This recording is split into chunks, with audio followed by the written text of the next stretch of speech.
Welcome to episode 2 of At the Range with Joe and the Jiminy Show. So, how you guys doing? I promised in a previous video where we showed this guy. I hate this strap that's on this, it's coming off. The TH40, chambered in 40 cal, clear. And today's going to be 100 rounds through it. But this morning,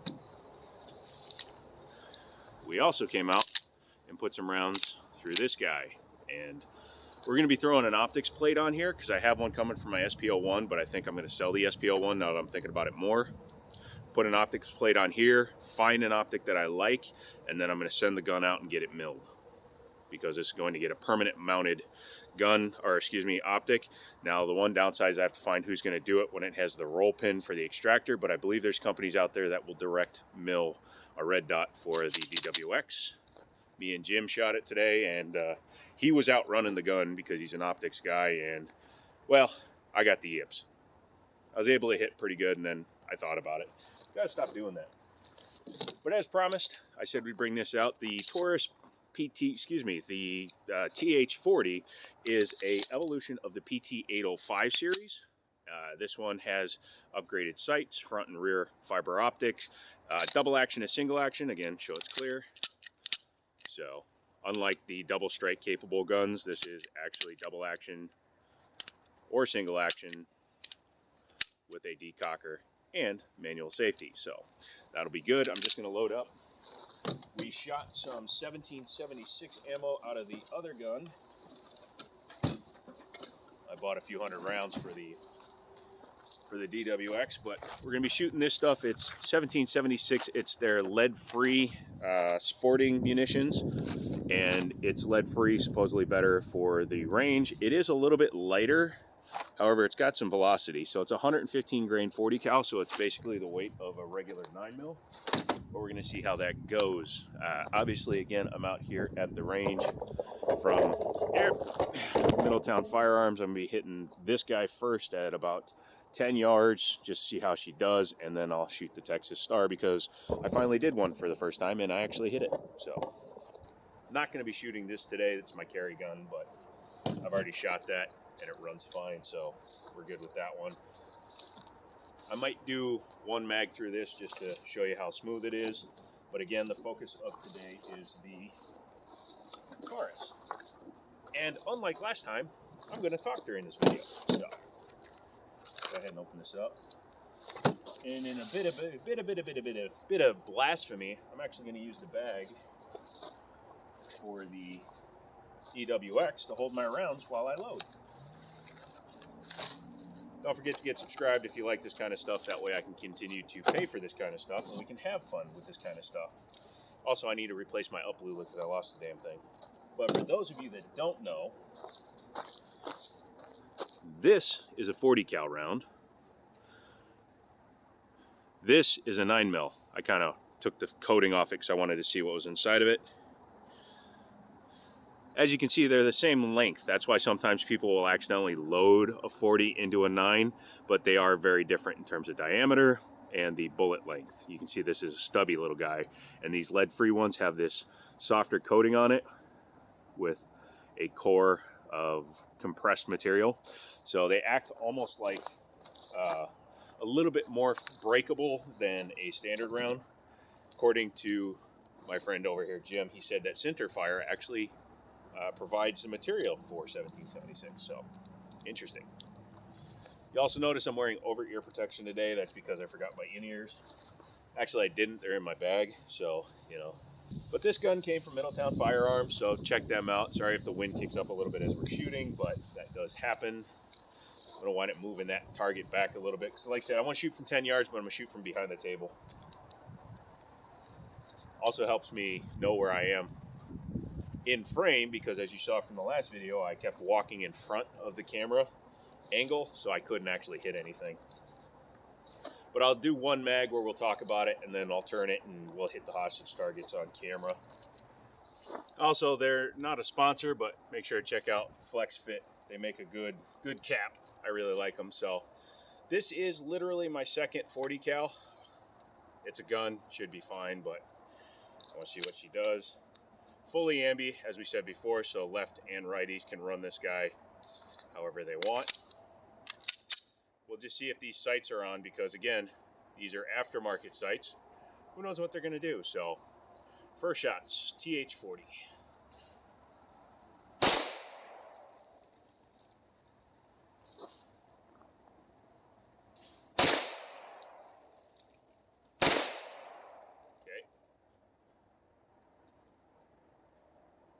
There we go. 40's got a little bit of kick when it hits.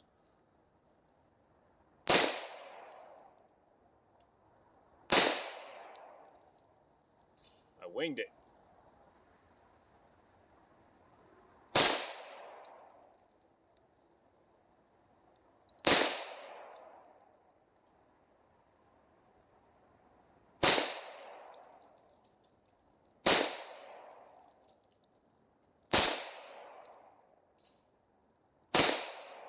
These are very quiet rounds. I am hitting the damn thing.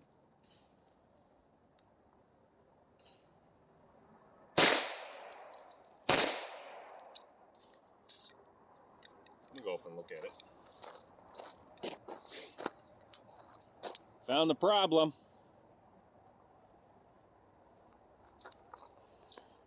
Your gun doesn't center? No problem. So we may have some issues with this one. I may have to switch to a bigger target. Widen my point of impact shift. Maybe because I can do that. Guess we're going to be winging it. This is obviously not Taurus's fault. This is the fault of whoever installed these sights. I'm going to put the other mag through it and we'll see what happens.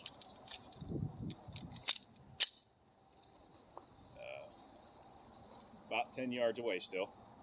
We'll see what happens as my sights walk off.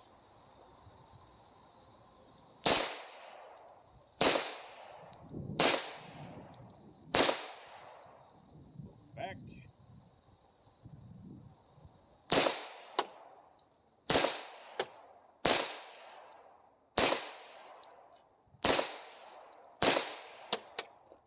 Sights. Trigger feels fine. So you can see what I'm dealing with. Unfortunately, that's just the way it's going to go, but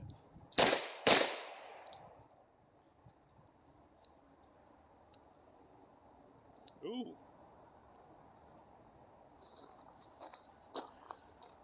Just had the failure that Jim warned me about. As you can see, the round is broken. There we go. Hang on a second. That is the problem you run into with these lead-free rounds, is that they can snap off at the casing. And you don't want to fire that, obviously, because then you're going to get shite just out of your gun. Make sure it's moved back. There we go. Not the fault of the gun. I think when it came out of the magazine, it was too far forward, and the follower, or the edge of the ramp, caught it. That time it actually finished it. I'll reload and be right back. As I'm loading, I figured I'd talk to you. Taurus has a much better reputation than it used to. You saw, other than that one round failing, that it's actually not a bad gun so far. People that malign Taurus have had bad Tauruses. It's just like how I malign Chiappa, although experience has won out over hope in that regard. Chiappa is just crap. Don't buy Chiappa. If you buy Chiappa, we can't be friends. Unless you buy the M1 carbine in 9. Then I might shoot it once or twice, but their pistol range, their revolvers, they're just not for me. Chiappa wants to send me a Rhino. Maybe I'll give it another shot, but till then, I'll stay away from them. But Taurus, after the acquisition by an American company, well, technically they're still Taurus, but after they moved one of their offices to America, and they started building guns in Bainbridge, Georgia, which is a local place, they've had a lot more success. Get it? Success. I like the overall feel of the TH series. I like a hammer-fired gun. You've seen by most of the guns that I show recently, I like a full-size gun. I like a hammer-fired gun. I don't mind double-action, single-action guns, especially like if I'm just going to keep that as a bedside gun, which it may become. Throw a flashlight on it. It's got its fiber optic sights, which, whatever, if you're using a flashlight in a house, you don't need night sights. But if it becomes like a desktop gun, bedside gun, whatever it winds up being, I think it would easily serve that purpose. 40 cal, for those of you that don't know, is a cut down 10. It was designed because the FBI originally wanted the 10 mil because of its penetration capabilities, its power, its speed, all that good stuff. But it also was a little difficult and unwieldy for smaller shooters to use. And the grips on the guns that take 10 mils were a little bit longer. They were at least 45 caliber size, and they didn't really care for that. So they wound up creating the 40 cal cartridge, which they said was good enough. I wish I had my up, Lula. And then they just kind of went on with the 40 cal. The 40 cal is still popular for inexpensive guns, Glock 26s, SD40s, all that good stuff, but I would not recommend one for a daily carry gun. Hey, I have an excuse why I couldn't hit nothing. Why? I don't even know what I want to do here. With the sight being off, I guess we'll just run this as a function test. Mags are easy enough to load. They are Mech-Gar, which is nice, but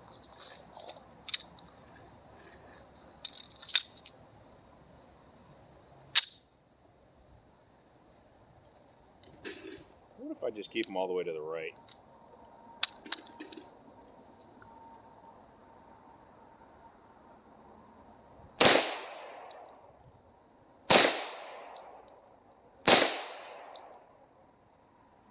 Missing the exact same spot every time, so at least I'm consistent.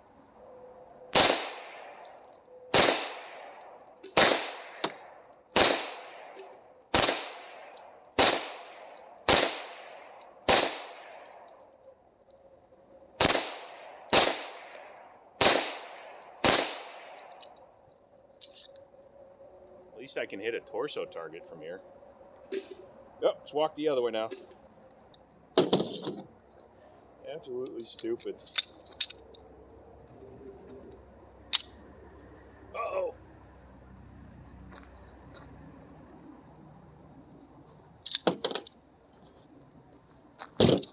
Ah, shit. Do it the safest way possible, but one broke off in the barrel.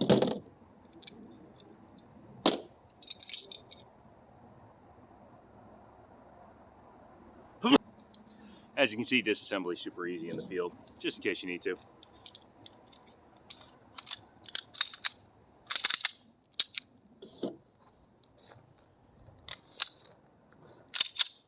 Let's go fast. My fault. My fault. My finger was on the decocker, holding it down.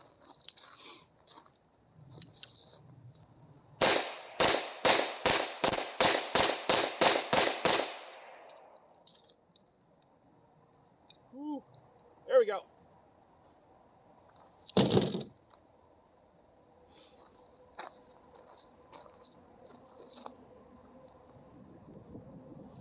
Stick that in our pocket. So, now that we have no rear sight, let's see if we can shoot it. I'm going to try to hit the Texas Star from here. Probably won't. Starting single action because I'm already handicapped with no rear sight, but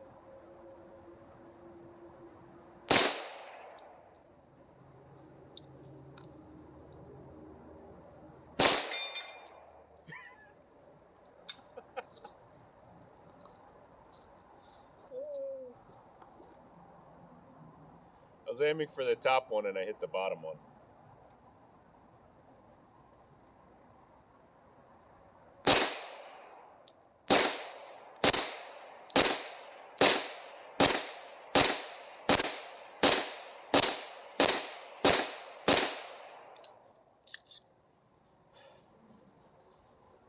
I mean, from 11 yards, you can point shoot it at a man-sized target.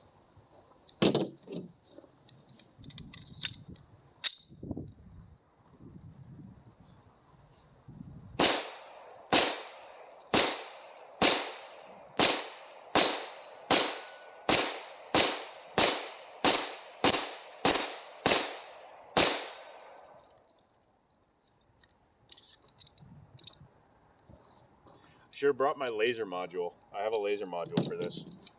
Well, not for this, but for a gun. So you only have to hold about 2 feet high in order to get this thing to hit where you want without a front sight.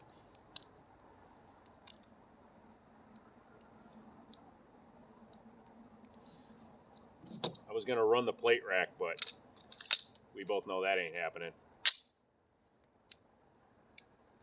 Looks sleeker without a sight.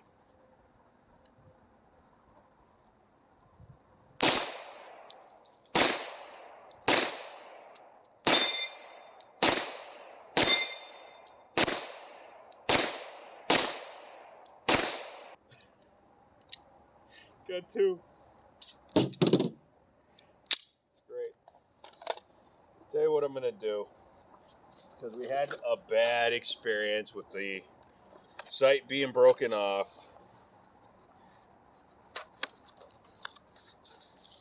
Go ahead and put a few rounds through the D-dub. Do you hear something? Oh yeah, it's you guys hitting the like button. So this is the same ammo that I was shooting out of the 40 cal, but it's got a longer bullet and the ramp is different on a 9 from a 40, so I'm hoping that's the reason why 2 out of 100 broke for the 40 cal. 10 yards with this guy should be no problem. Now, I'm not a speed guy. I'm really not. I'd have to train. I don't have the dry fire practice necessary. Oh, you know what it is? The batteries are dead in this, and I think I have it turned on, so it's still trying. But let's try a gun that has sights that work.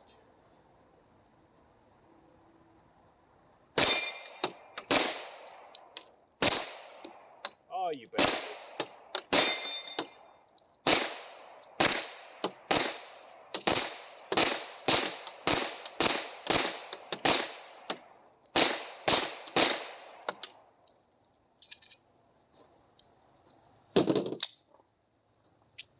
So anyways, that was the first 100 out of the Taurus TH40. We have a couple of teething problems we have to get over. The front sight falling off was the biggest issue. Plus I never actually sighted the gun in, so we got that issue. So,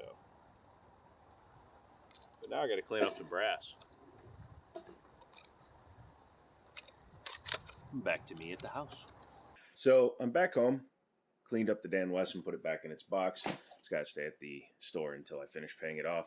But the Taurus TH40 did run 98 rounds with no problem, and then we had the 2 rounds that broke.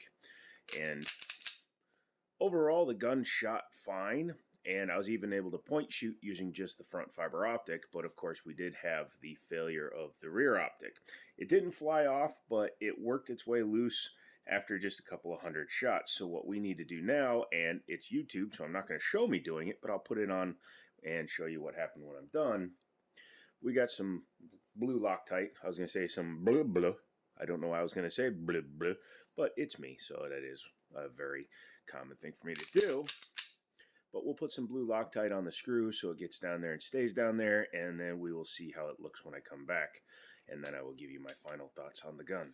So I was able to get the set screw to go down just a touch more, which does mean that it was probably either not tightened all the way or they didn't use Loctite. Either way, I've corrected that issue on both fronts, so it is down all the way. Should be nice and secure. I'm going to let that Loctite cure. I don't plan on taking this out for probably another few days, so by that time the Loctite should have cured 1,000,000%. Once it does that, hopefully it'll stop that sight from drifting. Centered it as best I could. But let's talk about how it ran overall. Number one, I noticed from the video that the recoil was not too snappy. That's always something that I'm mindful of, and Jim was showing me ways to reduce the recoil, because I watched the video where I was testing just the random guns, and you could just see that I was just letting the guns do whatever they want. And it's another one of those things where you don't learn until you learn, and having Jim there helps out greatly. So I was able to get on target better, shoot better, handle my recoil better. Just little things that he was teaching me, such as, you know, these fingers do more than just, hey, how are you doing? Hi, my hands are da, da, da, da. No, it's anybody that says they've learned everything is lying. And I will never be one of those people.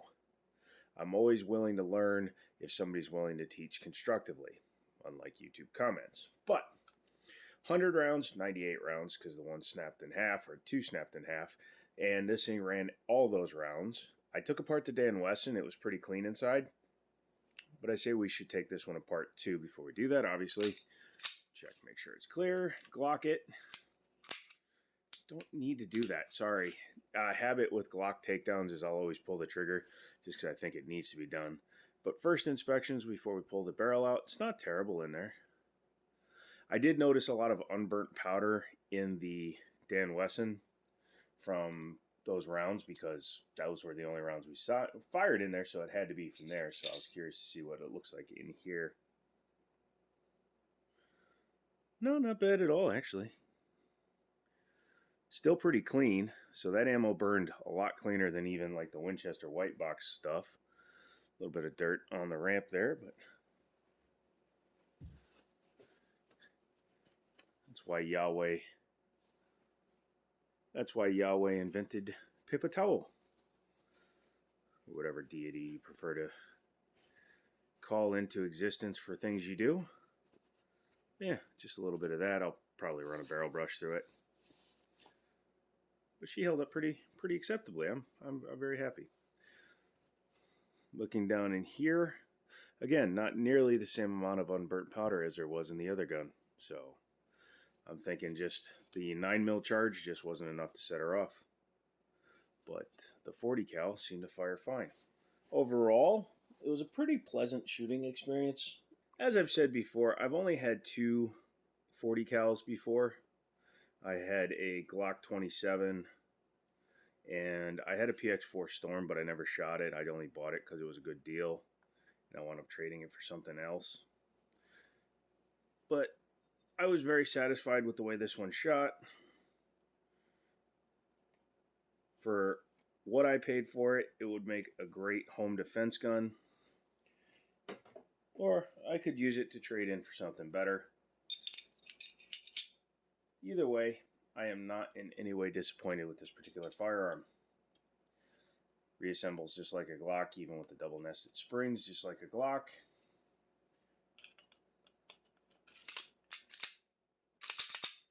Yeah, like I said, I'm very happy with this gun so far.